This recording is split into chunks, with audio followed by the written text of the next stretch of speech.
സ്വാഗതം. ഇന്ന് പുതിയതായി ദശാഫലങ്ങൾക്കാണോ ചാരവശാലുള്ള ഫലങ്ങൾക്കാണോ കൂടുതൽ പ്രാധാന്യം, അതിനെക്കുറിച്ച് ഇന്ന് വിശദീകരിക്കുന്നതാണ്. ടീച്ചറെ, ഇപ്പം നമ്മൾ ചാരവശാൽ ശനിയാണ് സഞ്ചരിക്കുന്ന ഫലങ്ങളാണ് കൂടുതൽ പറയുന്നത്. അതാണോ ജാതകത്തിലുള്ള ദശാഫലങ്ങൾക്കാണോ നമ്മൾ കൂടുതൽ പ്രാധാന്യം നൽകുന്നത്? ഇപ്പം നമ്മൾ സാധാരണ നമ്മുടെ ഒരു സംസ്കാരം അനുസരിച്ച്, ഹിന്ദു സംസ്കാരം അനുസരിച്ച് നമുക്ക് ക്ഷേത്രങ്ങളുമായിട്ട് അഭേദ്യമായ ബന്ധമുണ്ട്. അപ്പോൾ ഇപ്പോൾ സാധാരണ ക്ഷേത്രത്തിലൊക്കെ ഇപ്പോൾ ഒരു പുഷ്പാഞ്ജലി എന്തെങ്കിലുമൊക്കെ അർച്ചനകൾ നടത്തുമ്പോൾ സാധാരണ ഇപ്പോൾ എൻ്റെ മുന്നിൽ വരുന്ന ആ കസ്റ്റമേഴ്സിനെയും കൂടി വിലയിരുത്തിയിട്ടാണ് ഞാൻ ഇന്ന് നിങ്ങൾക്ക് ഈ വീഡിയോ ഞാൻ പറഞ്ഞു തരുന്നത്. അപ്പോൾ അവർ പറയാറുണ്ട്, അമ്പലത്തിൽ ചെന്ന് പുഷ്പാഞ്ജലി കഴിച്ചപ്പോൾ ശാന്തി ഇങ്ങനെ പറഞ്ഞു എന്നൊക്കെ പറയാറുണ്ട്.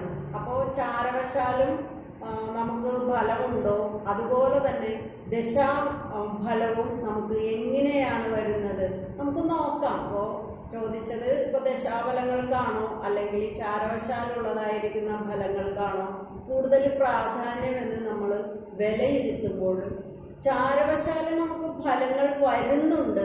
പക്ഷെ അതുമാത്രം വച്ചുകൊണ്ട് ഒരിക്കലും ഒരു ജാതകനെ നമുക്ക് വിലയിരുത്താൻ പറ്റില്ല.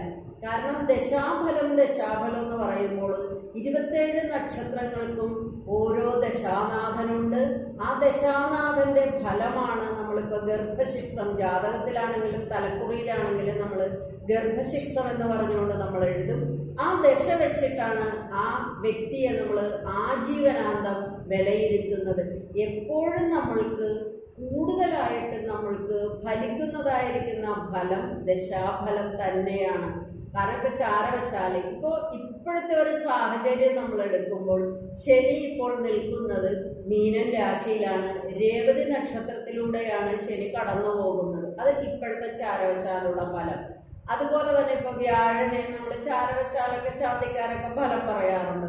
വ്യാഴനാണെങ്കിൽ ഉച്ചത്തിൽ കർക്കിടകൻ രാശിയിലൂടെയാണ് സഞ്ചരിച്ചു കൊണ്ടിരിക്കുന്നത്.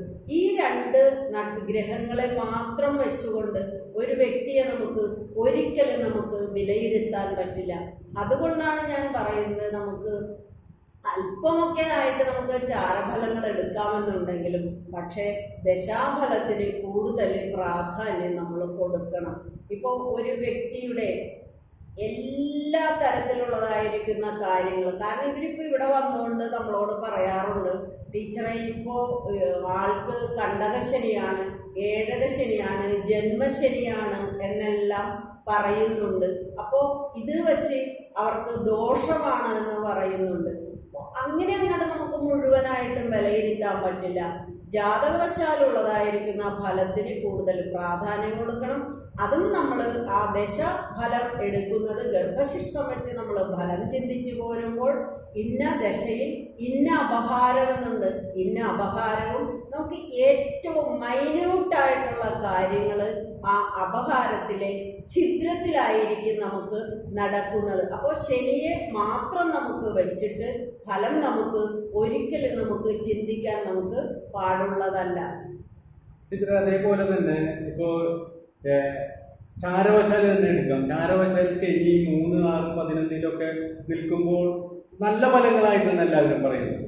അപ്പോൾ ചില ആൾക്കാർക്ക് 3, 6 ശനി വന്നാലും വളരെ മോശമായിട്ടും മരണതുല്യമായിട്ടുള്ള കാര്യങ്ങൾ നടക്കാറുണ്ട്. അപ്പോൾ നമ്മുടെ വ്യക്തിയുടെ 3, 6 നിൽക്കുന്ന ഗ്രഹങ്ങൾക്ക് പ്രാധാന്യം നമ്മൾ കൊടുക്കേണ്ടതല്ലേ? അത് ഇപ്പോൾ നമ്മൾ ക്ഷേത്രത്തിലൊക്കെ ചെന്ന് കഴിഞ്ഞ് പുഷ്പാഞ്ജലി നടത്തുമ്പോൾ അവർ ഇപ്പോൾ ഒരു അശ്വതി നക്ഷത്രം എന്ന് പറഞ്ഞിട്ടാണ് ഇപ്പോൾ പുഷ്പാഞ്ജലി നടത്തുന്നതെന്ന് വിചാരിക്കും. അപ്പോൾ അശ്വതി നക്ഷത്രക്കാരൻ്റെ എന്തായാലും മേടക്കൂറിലായിരിക്കും അശ്വതി നക്ഷത്രം വരുന്നത്. അപ്പോൾ ഇപ്പം മിഥുന രാശിയിലൂടെയാണ് ശനി കടന്നു പോകുന്നതെങ്കിൽ അവർ ഉടനെ തന്നെ പറയും നല്ലതാണ് ഇപ്പം, അതുകൊണ്ട് ഇന്ന പൂജകളൊക്കെ കഴിച്ചാൽ മതി എന്നൊക്കെ പറയും. പക്ഷെ ഈ ആൾ അനുഭവിക്കുന്നത് വിപരീതമായ ഫലമായിരിക്കും. ഒരിക്കലും ആളുടെ ആ പറയുന്നതായ ഫലമല്ല ഫലവത്താവുന്നത്. 3, 6, 11 കഴിക്കുന്നത് ശരിക്കും നല്ലതാണ് എന്നിരിക്കെ, പക്ഷേ 3, 6, 11 ഈ ഭാവങ്ങളിൽ ഇപ്പോൾ നമുക്ക് ഉദാഹരണത്തിന് ഇപ്പോ സഞ്ചരിച്ചുകൊണ്ടിരിക്കുന്നത് മീനൻ രാശിയാണ്. ഇപ്പൊ നമുക്ക് എടുക്കാമല്ലോ, ഇപ്പോഴത്തെ അവസ്ഥ നമ്മൾ മീനൻ രാശിയാണ് നമ്മൾ എടുക്കുന്നത്. ഇപ്പൊ ഒരു മകര ലഗ്നക്കാരൻ, അതിപ്പോ ചന്ദ്രലഗ്നവും അതുപോലെ തന്നെ ഇപ്പൊ ലഗ്നവും വേണ്ട, ചന്ദ്രലഗ്നം തന്നെ എടുക്കാം നമുക്ക്. ഉദാഹരണത്തിന് ഇപ്പോ തിരുവോണ നക്ഷത്രം, അല്ലെങ്കിൽ ഇപ്പൊ ഉത്രാടത്തിലെ മുക്കാലും അതുപോലെ തന്നെ തിരുവോണവും അവിട്ടത്തരയും മകരൻ രാശിയിലാണ് വരുന്നത്. ആ ചന്ദ്രാല് നമ്മൾ ചിന്തിക്കുമ്പോൾ 3ലാണ് ഇപ്പൊ ശനി നടന്നുകൊണ്ടിരിക്കുന്നത്. ശനി സഞ്ചരിച്ചുകൊണ്ടിരിക്കുന്നത് 3ലാണ്. അപ്പോൾ ഇപ്പൊ പെട്ടെന്ന് ഒറ്റയടിക്ക് നമുക്ക് ചാരവശാലുള്ള ഫലം നമ്മൾ പറയുമ്പോൾ 3ലാണ് വളരെ നല്ലത് എന്ന് പറയും. പക്ഷേ ഈ വ്യക്തി അനുഭവിക്കുന്നത് മോശമായ ഫലം ആയിരിക്കും. അത് എന്തുകൊണ്ട്? അപ്പൊ അതുകൊണ്ടാണ് ഞാൻ എല്ലാ വീഡിയോയിലും ഞാൻ പറയും, നമ്മൾ ചാരവശാലുള്ള ഫലം നമുക്ക് അത്രയ്ക്ക് അങ്ങോട്ട് സുഖപ്രദമാവില്ല. പക്ഷെ നമ്മൾ ജാതകം കറക്റ്റായിട്ട് അറിയണം.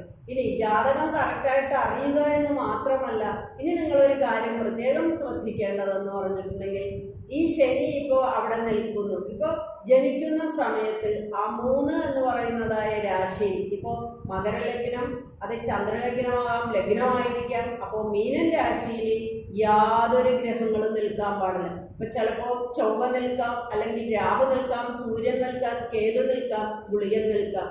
ഇങ്ങനെയുള്ളതായിരിക്കുന്ന പാപഗ്രഹങ്ങൾ നിൽക്കുന്നതായ രാശിയിലാണ് 3ൽ ഈ ശനി വരുന്നതെന്ന് വിചാരിക്കാം. നിങ്ങൾക്ക് എപ്പോഴും നെഗറ്റീവായിരിക്കുന്ന ഫലങ്ങളെ നിങ്ങൾക്ക് ഉണ്ടായിരിക്കുകയുള്ളൂ. ഇത് തന്നെയാണ് 6ൽ ഇതുപോലെ ശനി സഞ്ചരിച്ചുകൊണ്ടിരിക്കുമ്പോൾ നല്ലതെന്ന് ഒരു വശത്ത് പറയുമ്പോൾ മറുവശം പറയുന്നില്ല. അവിടെ പാപഗ്രഹങ്ങളുടെ സാന്നിധ്യമുണ്ട് ജനിച്ച സമയത്ത് എങ്കിൽ തീർച്ചയായിട്ടും നമുക്ക് മോശഫലമായിരിക്കും. ഇപ്പം മിഥുനൻ രാശിയിലൂടെ ശനി സഞ്ചരിച്ചു കൊണ്ടിരിക്കുന്നു എന്ന് വിചാരിക്കും. അങ്ങനെ വിചാരിക്കുന്ന സമയത്ത് ഇപ്പം മിഥുനം എന്നുള്ളത് ഞാനൊരു ഉദാഹരണം പറഞ്ഞു എന്നുള്ളൂ. ഏത് രാശിയിലൂടെയും ഈ ഗ്രഹങ്ങളെല്ലാം സഞ്ചരിച്ചു കൊണ്ടിരിക്കും. അപ്പോൾ ശനി സഞ്ചരിക്കുന്നതായ സമയത്ത് ഇപ്പൊ ജനിക്കുന്നതായ ആ ജാതകന് ചൊവ്വ എന്ന് പറയുന്നതായ ഒരു ഗ്രഹം ആ 3ൽ നിൽക്കുന്നു എന്ന് വിചാരിക്കാം. ശനി അതിലേക്ക് കടന്നു പോവുകയാണ്. ഇവർക്ക് ഇങ്ങനെ കടന്നു പോകണ്ടേ, എന്തായാലും ഇവർ സഞ്ചരിച്ചുകൊണ്ടിരിക്കുകയാണല്ലോ, ഇവർക്ക് അവിടെ ഒരിക്കലും നിൽക്കുക എന്നുള്ള ഒരു അവസ്ഥ ഇവർക്ക് വരുന്നില്ല. പക്ഷെ ആ സഞ്ചരിച്ചു കൊണ്ടിരിക്കുന്നതായ സമയത്ത് ആ ചൊവ്വ ഏത് നക്ഷത്രത്തിലൂടെയാണ് ജാതകന് കടന്നു പോയിരിക്കുന്നത്, ജനന സമയത്ത് ഏത് നക്ഷത്രത്തിലൂടെയാണ് ആ ചൊവ്വ കടന്നു പോകുന്നത്, ആ നക്ഷത്രത്തിലൂടെ ശനി കടന്നു പോകുന്നതായ സമയത്ത് ഒന്നുകിൽ ഈ വ്യക്തിക്ക് ക്രിമിനലായിരിക്കുന്ന ഏതെങ്കിലും കേസുകളിലെല്ലാം ചെന്നപ്പെടാം, ഇല്ലെങ്കിൽ ഏതെങ്കിലും തരത്തിലുള്ളതായിരിക്കുന്ന മാനഹാനി അങ്ങനെയൊക്കെയുള്ളതായിരിക്കുന്ന അവസ്ഥകൾ ഉണ്ടാകാം, ഇല്ലെങ്കിൽ ആക്സിഡന്റ് പോലെയുള്ളതായിരിക്കുന്ന അവസ്ഥകൾ ഉണ്ടാകാം.